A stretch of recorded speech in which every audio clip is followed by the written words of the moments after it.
It was 2005. Students, teachers and parents had all gathered together for the grand final. They'd imagined how this game might play out, but they never once imagined that one of the students would lose their life. Nathan, a 17-year-old, the school captain, died that day on the soccer field.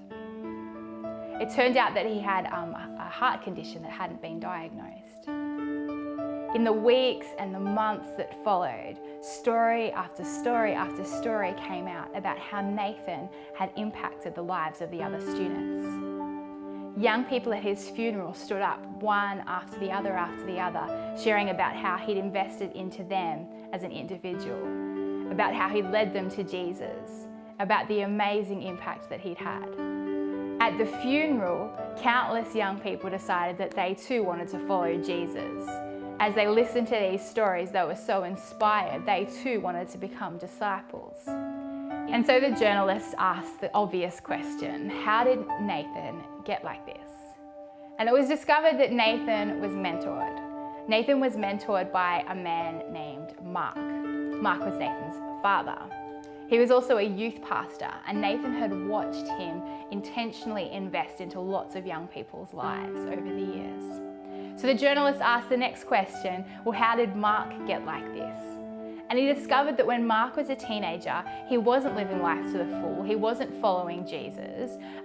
In fact, he'd grown up going to church, but had stopped going and pretty much never left his room. There was a police officer in the church who noticed that Mark hadn't been to church for ages. And he approached Mark's mum and he said, would it be okay if I came and checked in on Mark? The mum was really, really happy for this to happen. And as the story goes, the police officer came over, handcuffed Mark to the table and said, we're not leaving until we've talked this through. And he walked with Mark. He invested into him with time and with energy and showed him patience. And Mark's life was completely turned around. So the obvious question is, well, how did the cop get like this? How did a police officer become so selfless? The journalist discovered that this police officer had grown up in a single-parent family.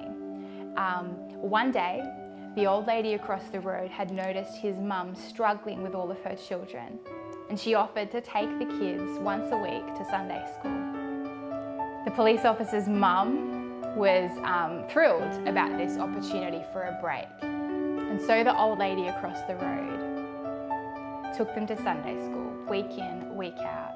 Each week she'd ask them, like, what have you learned about Jesus? How was Sunday school this week? And it changed that young man's life. One old lady doing what she could with what she had. And look how God has used it.